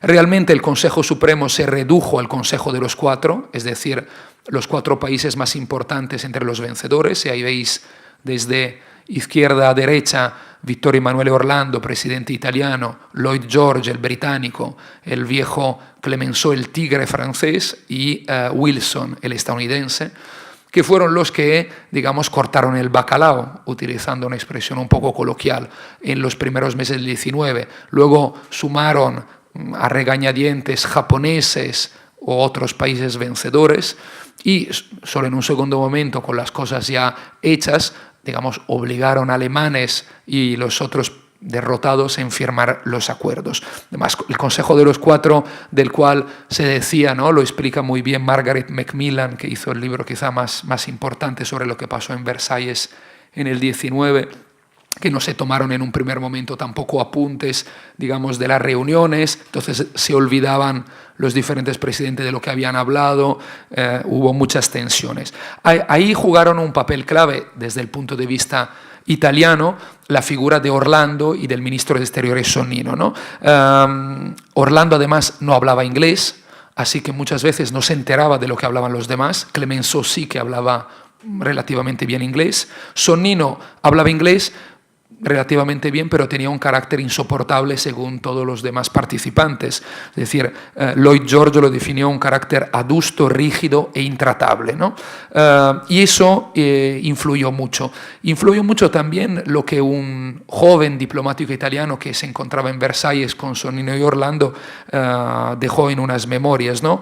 Habló respecto a la delegación italiana, de falta de organización, predominio de la alquimia parlamentaria en la selección de sus miembros, chismorreos y maledicencias. Es decir, las cosas se hicieron muy mal. Influye en esto mucho el clima político que había en Italia. D'Annunzio, que había acuñado la idea de victoria mutilada ya a principios de 1918, pero la relanzó en enero-febrero del 19, cuando, es decir, estaban en Versalles los 4 y en Italia se hablaba mucho sobre ¿y ahora qué? Porque evidentemente se estaba percibiendo que los 14 puntos de Wilson no encajaban con el Pacto de Londres. En enero del 19, D'Annunzio lanzará una llamada Carta a los Dálmatas, donde critica a Wilson. Wilson había viajado, como recordaba antes Gennady, a Italia alrededor de la Nochevieja del 18 y fue acogido como un gran héroe. Empezaron a dedicarse calle a Wilson en todas las ciudades. D'Annunzio critica a Wilson y sobre todo habla de la Pax Romana. ¿Qué quiere decir la Pax Romana? Es decir, el Adriático para Italia. Y aquí empieza a entrar también una cuestión, que es la cuestión de Fiume, porque cuando en febrero la delegación italiana en Versalles presenta sus reivindicaciones a Wilson, Lloyd George y Clemenceau, reivindica evidentemente el Pacto de Londres más Fiume. Esta es la fórmula de Orlando. Fiume no entraba en el Pacto de Londres, pero se pide que Fiume entre porque es una ciudad que, por un lado, el nacionalismo está, digamos, utilizando mucho en las peleas de política interna italiana. Y por el otro era una ciudad que es cierto, al menos la ciudad, una ciudad de 50.000 habitantes, que tenía mayoría italiana, pero no lo que se encontraba afuera. Y aquí entonces vemos las grandes dificultades de los principios teóricos de Wilson, ¿no? Es decir, eso cómo lo arreglas de la Mitteleuropa con el principio de nacionalidad, es muy complicado. Y la cuestión de Fiume será una cuestión crucial para entender lo que pasa después. House, que era el colaborador, ¿no?, que se veía antes en una imagen que puso Gennady de Wilson, dejó escrito que no entendía por qué los italianos se estaban emperrando tanto con la cuestión de Fiume. Y decía, ¿no?, citando a House, ¿por qué desean ardientemente una pequeña ciudad de 50.000 habitantes entre que los italianos son poco más de la mitad? Es un misterio para mí. Y eso efectivamente está claro. Ahí es otra vez la política interna italiana, cómo influye en un gobierno débil que está intentando obtener lo máximo en Versalles. Esta es una imagen de Scalarini, que era el viñetista del periódico socialista de aquel entonces, el Avanti, el Adelante, que habla de el carro de la victoria, ¿no? Es decir, una victoria que efectivamente es mutilada. Ahí veis los destrozos de la guerra, entre los muertes, más de 500.000, los heridos, los mutilados, 74.000, según luego en realidad fueron más, ¿no?, según lo decía Scalarini. Y no perdamos de vista cuál es el contexto italiano. Es un contexto en que el movimiento obrero está empezando a jugar un papel de protagonista. Empieza el llamado Bienio Rojo, el 19-20, con ya en los meses de febrero, marzo y aún más luego en el verano, ocupaciones de tierra por parte de braceros y jornaleros en el centro norte y también en el sur. Luego tendremos también la ocupación de fábricas, revueltas espontáneas en junio-julio, concesión de parte de los poderes a las casas del pueblo por parte de las instituciones locales en muchos ayuntamientos, pero también el nacimiento de los fasci di combattimento. 23 de marzo del 19 es justo cuando el nacionalismo está reivindicando Fiume y el Adriático, y cuando en Versalles Sonnino y Orlando no saben qué hacer realmente. Fasci di combattimento que empezarán ya las primeras acciones en el mes de abril, quemando la sede del periódico socialista El Avanti en Milán, y que tendrán mucho más protagonismo a partir del verano-otoño de 1920. Pero ese es el contexto y no tenemos que perderlo de vista, con un gobierno muy débil que de hecho caerá en junio de 1919. Orlando tendrá que dejar la conferencia de Versalles antes de firmar el tratado con Alemania. Y eso nos explica también las dificultades, los errores, las intransigencias de los italianos. Intransigencias también que tienen que ver con, por ejemplo, el rechazo de Sonnino de encontrarse con Venizelos, el político griego, para intentar llegar a un acuerdo sobre Albania y sobre también las fronteras italianas en las islas griegas, porque no nos olvidemos que cuando Italia gana al Imperio Otomano en 1912, no obtiene solo Tripolitania y Cirenaica, sino también las islas del Dodecaneso, es decir, Rodas, ¿no?, y otras islas pequeñas. Sonnino rechaza encontrarse con Venizelos. Entonces ahí pasa lo mismo también con los yugoslavos, es decir, hay unos errores muy torpes. Y aquí entra la cuestión de Fiume. Gabriele D'Annunzio, llamado el poeta Abate, había participado en la guerra con acciones también extremadamente vanguardistas, como sobrevolar con un avión Viena y lanzar unos manifiestos diciendo que los italianos hubiesen ganado la guerra, ¿no? Y el imperio austrohúngaro lo hubiese perdida. Gabriele D'Annunzio lanza la Carta a los Dálmatas y empuja mucho todo el movimiento nacionalista y sectores de excombatientes con los cuales estaba fuertemente vinculado por su participación en la guerra hacia, digamos, la defensa de Fiume y Dalmacia italianas. Y aquí evidentemente pasa una cuestión. En abril hay la famosa Semana de Pasión, así la llama la diplomacia italiana, es decir, los Sonnino y Orlando abandonan la conferencia de paz porque Wilson no acepta la fórmula italiana, es decir, Pacto de Londres más Fiume, se van, vuelven al cabo de 2 semanas porque se dan cuenta que estando fuera pierden mucho más, y al final tienen que aceptar en buena medida lo que propone Wilson consiguiendo algo. En todo esto cae el gobierno italiano, Orlando es sustituido por Francesco Saverioniti, que es mucho más diplomático en este sentido, y Sonnino por el ex embajador en París, Tommaso Tittoni, que es extremadamente mucho más listo y mucho menos torpe en gestionar esta cuestión. ¿Qué hacen Nitti y Tittoni? Entre el mes de junio y el mes de julio llegan a un acuerdo con los aliados y también con Yugoslavia y Grecia. Entonces resuelven lo que Sonnino y Orlando no habían hecho durante los anteriores 6 meses. ¿Y cuál es el acuerdo al cual llegan Tittoni y Nitti? Con Venizelos un acuerdo con Grecia, es decir, Italia deja de tener una influencia clara en Albania, la mantiene pero mucho más limitada, deja su reivindicación del puerto de Valona y sí que en cambio mantiene el Dodecaneso.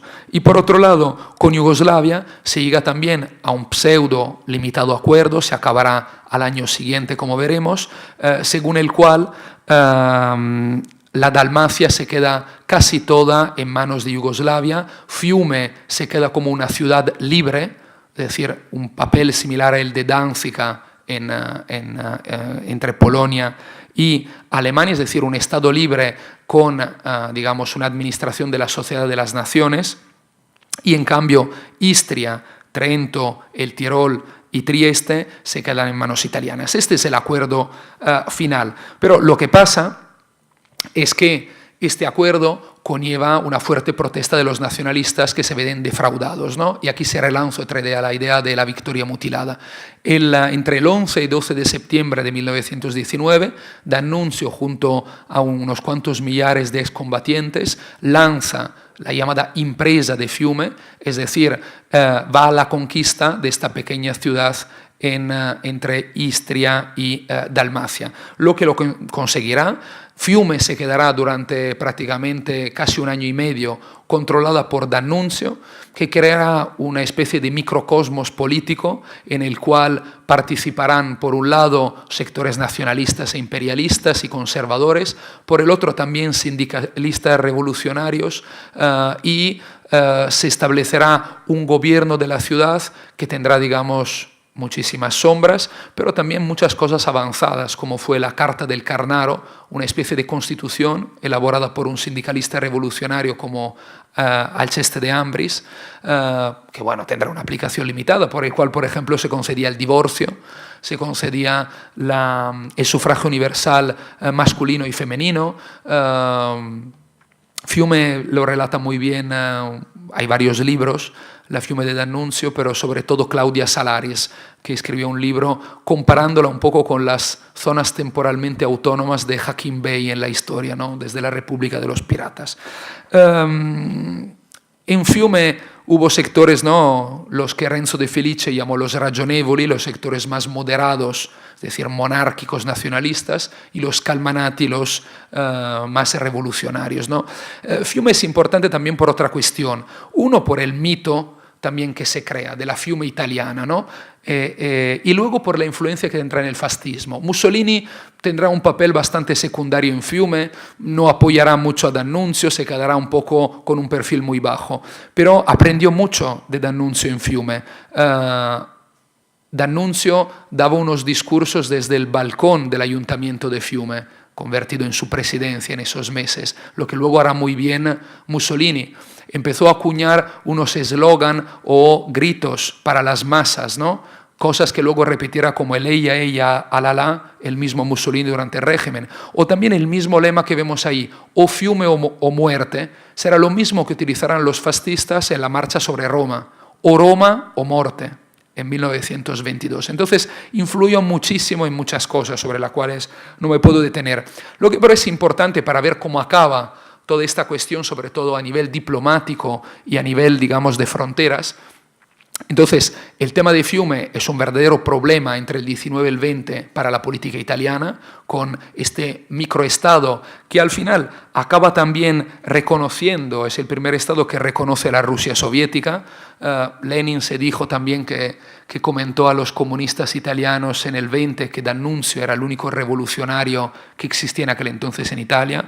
Yo no sé cuánto es cierta esta cita porque parece, según algunos, que también Lenin dijo lo mismo de Mussolini, entonces yo creo que ahí... Pero bueno, es sintomático, ¿no?, del momento, de cómo se estaba percibiendo. Gramsci escribió mucho sobre Fiume considerándolo un factor revolucionario que podía impulsar una revolución socialista en Italia. Pues bien, en noviembre de 1920, con toda esta situación, un nuevo gobierno italiano, porque Nitti caerá en junio de 1920, vuelve al gobierno el estadista Giovanni Giolitti, ya mayor, y Giolitti firma el Tratado de Rapallo en el mes de noviembre con el gobierno yugoslavo. ¿Qué se dice en el Tratado de Rapallo? Que, digamos, un poco lo que se estaba viendo antes, toda Istria, la ciudad de Zadar en Dalmacia y algunas pequeñas islas van a ser, digamos, italianas. Yugoslavia se queda con todo el resto y Fiume efectivamente se queda como una ciudad libre, conectada pero con Italia por un trozo de tierra. Este es el acuerdo de Rapallo. Entonces, al mes siguiente habrá el llamado Natale di Sangue, la Navidad de Sangre, que es la intervención del ejército italiano para echar a D'Annunzio y a sus legionarios de la ciudad de Fiume. Habrá un leve bombardeo, habrá unas decenas de muertos. Al final D'Annunzio cederá, que veis los bombardeos en los puentes que conectan la ciudad con la periferia. Fiume entonces, a partir de 1921, parece una situación arreglada, se celebran elecciones, se elige a un presidente de la ciudad que es un autonomista fiumano, Zanella, pero lo que pasa es que realmente se mantiene una situación de completa inestabilidad, porque los nacionalistas y fascistas italianos de Fiume reivindican continuamente la anexión. Harán un golpe militar dentro de la ciudad de Fiume, conquistando el poder y echando a Zanella y pidiendo la intervención del ejército italiano. El ejército italiano, por las tensiones, intervendrá sin anexionar en el 1923 la ciudad, pero lo que pasa es que tras la llegada al poder de Mussolini, en enero de 1924, esta presencia militar italiana en Fiume conllevará la anexión de facto de la ciudad. Se firmará un nuevo tratado con Yugoslavia en enero de 1924, celebrado por la prensa italiana, con la anexión de Fiume a Italia. Fiume se quedará italiana hasta el final de la Segunda Guerra Mundial, cuando la derrota fascista y los nuevos tratados de paz devolverán todo ese territorio adriático, excluida la ciudad de Trieste, a la Yugoslavia de Tito. Acabo solo 1 minuto, 2 minutos con una cosa, digamos, que parece secundaria, pero es interesante, que es cierto que la cuestión adriática centró, digamos, interesó prevalentemente la diplomacia italiana en París en 1919 y después, como hemos visto. Pero no nos olvidemos que también Italia tenía una serie de reivindicaciones que fueron secundarias en Versalles sobre otros territorios que eran esencialmente parte de África, donde tenía ya algunas colonias, es decir, Eritrea, un trozo de Somalia y Libia, y Anatolia, es decir, lo que se había también pactado de forma bastante poco clara en 1915 en Londres.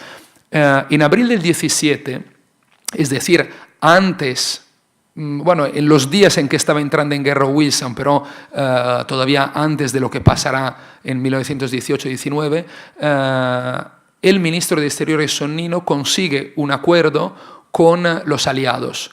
En el momento en que Rusia, la fecha es importante, seguía al lado de los aliados, pero estaba mucho menos presente a nivel diplomático internacional por las dificultades políticas internas. Firma este acuerdo de San Giovanni di Moriana, que venía a decir este acuerdo, que Italia tenía, veis en el mapa el color verde, una zona de influencia muy clara, no solo zona de influencia, sino también se podía anexionar todo lo que sería en buena medida desde Esmirna hasta luego tirando hacia el sur y el este de Anatolia. Estos acuerdos fueron importantes porque, por un lado, crearon los roces también con Grecia. Grecia, como hablará alguien más, ¿no?, en estos días, tenía la cuestión evidentemente de la megalidea y de la conquista de parte de la Anatolia occidental. Y por otro lado, creará evidentemente grandes roces con Wilson también en ese sentido, porque en Anatolia no había nadie que hablaba italiano.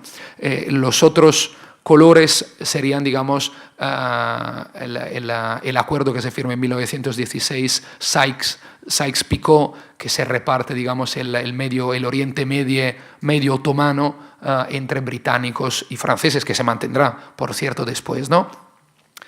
Lo que pasa es que en Sèvres, el tratado que se firma en agosto del 20 entre los vencedores de la guerra y el Imperio Otomano, se mantiene en buena medida los acuerdos de 1917 con Italia, es decir, Italia mantiene en buena medida una zona de anexión, que es la más pequeñita que veis ahí abajo en verde, y luego una zona de influencia también en el interior, pero claro, lo que pasa es, por un lado, como nos explicará Diego, perdón, que no me acordaba el nombre, el Imperio Otomano está viviendo en estos meses y en los 2 años siguientes una situación completamente caótica y revolucionaria. Y por el otro, los italianos se están desentendiendo de Anatolia porque tienen otros problemas, uno de política interior, Bienio Rojo, violencias fascistas, y por otro lado la cuestión adriática y Fiume. Y entonces finalmente lo que quedará también en el Tratado de Lausana de 1923, firmado por el nuevo presidente del gobierno turco, Kemal Atatürk, y los vencedores, será que Italia confirma su control, lo veis ahí abajo, digamos, hacia el Mar Egeo, en el Mar Egeo, de las islas del Dodecaneso, que se quedarán hasta finales de la Segunda Guerra Mundial, ¿no? Mientras, digamos, no tendrá ningún control en Anatolia ni ninguna influencia en sus puertos.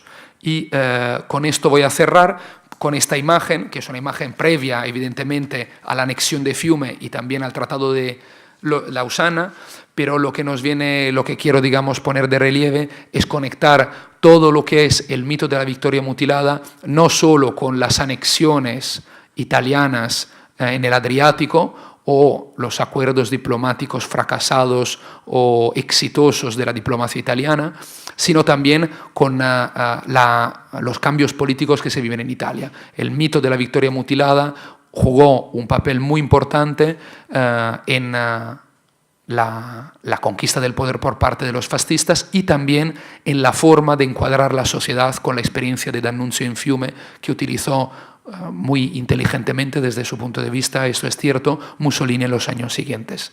Perdón por haberme quizás alargado un poco demasiado.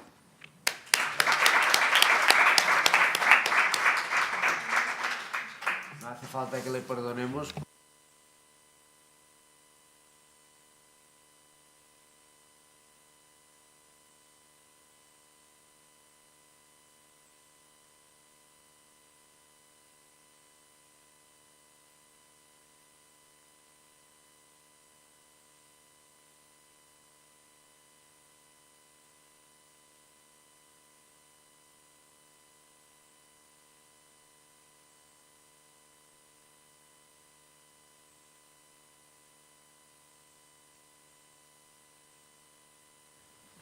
Sí, gràcies. Jo potser una petita observació que els oients d'avui dia potser caldria dir que Fiume avui es diu Rijeka i és una ciutat, perquè clar, jo com a hongarès originari d'Hongria sé perfectament que era el port del Regne d'Hongria, l'Adriàtic, a l'imperi austro-hongarès, però avui dia es diu Rijeka i Zara es diu Zadar, no?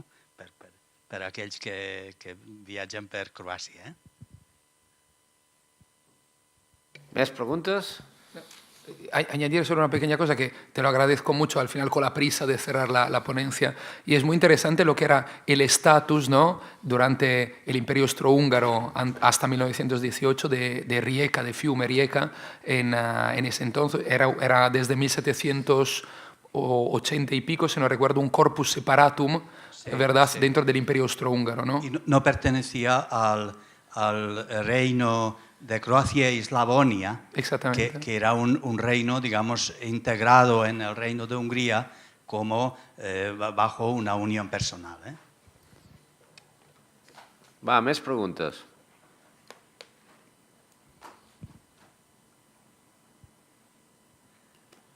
No?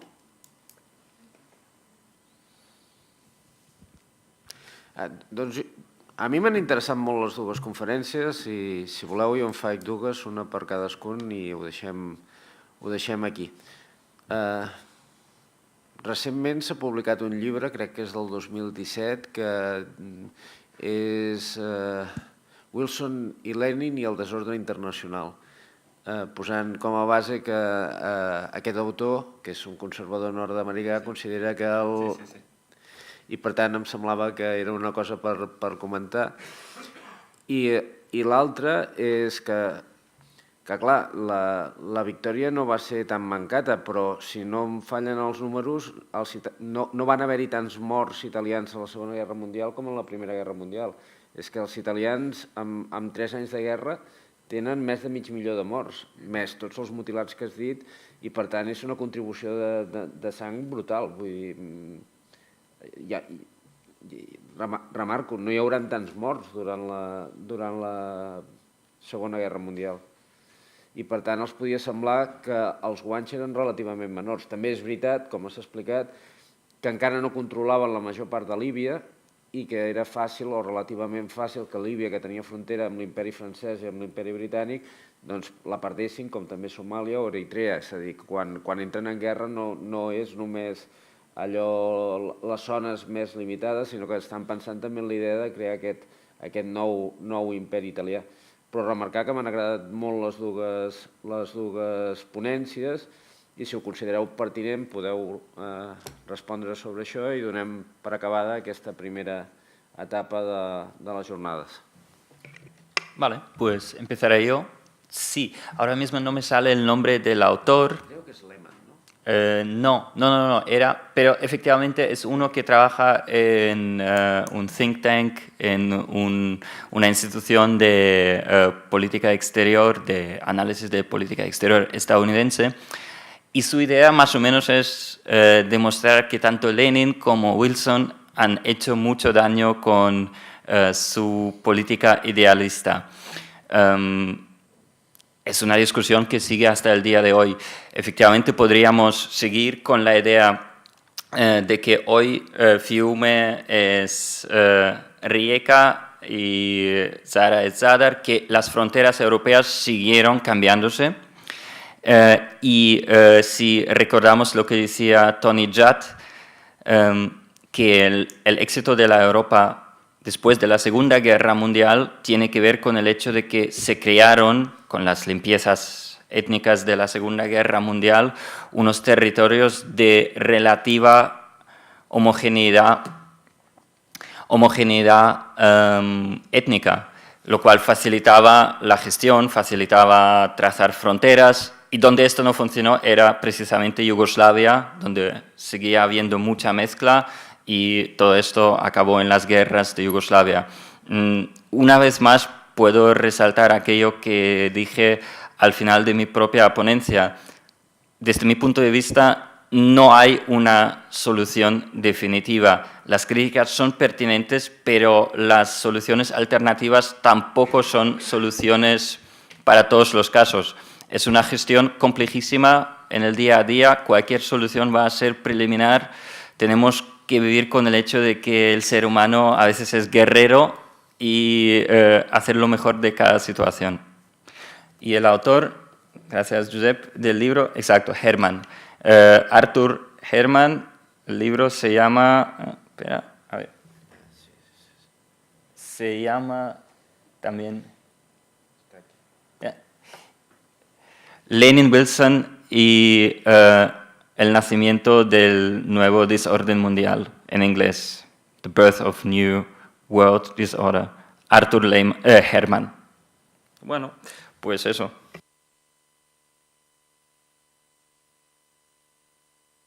Muy bien. A ver, estoy muy de acuerdo con lo que apuntabas. El número de muertos italianos fue importante. De todos modos, respecto a franceses, británicos y evidentemente rusos, fue mucho menor, ¿no? Sobre la comparación con la Segunda Guerra Mundial, la verdad es que ahora no recuerdo el número exacto de muertos italianos. Creo que no llega a medio millón.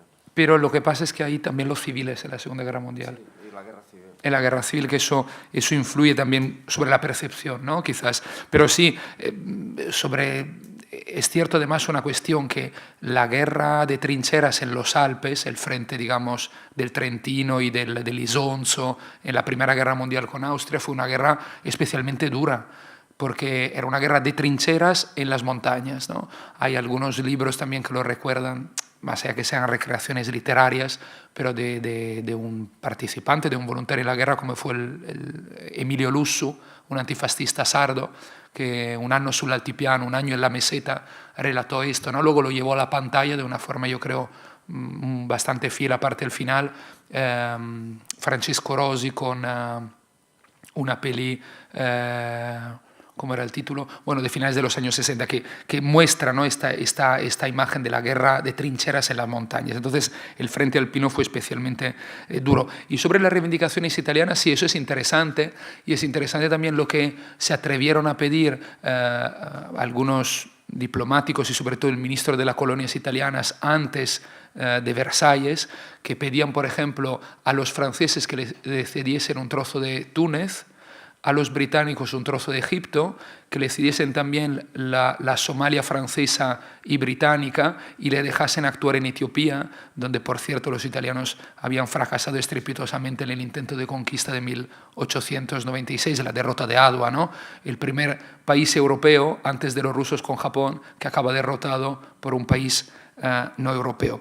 Y evidentemente estas reivindicaciones británicos y franceses ni si se le entraron por una oreja le salieron por la otra, y además la diplomacia italiana con los problemas que tenían en el Adriático la dejaron más bien olvidadas en Versalles, ¿no? Pues acabamos estas dos primeras ponencias, continuaremos les jornades a 1:15. Moltes gràcies per haver vingut i un aplaudiment.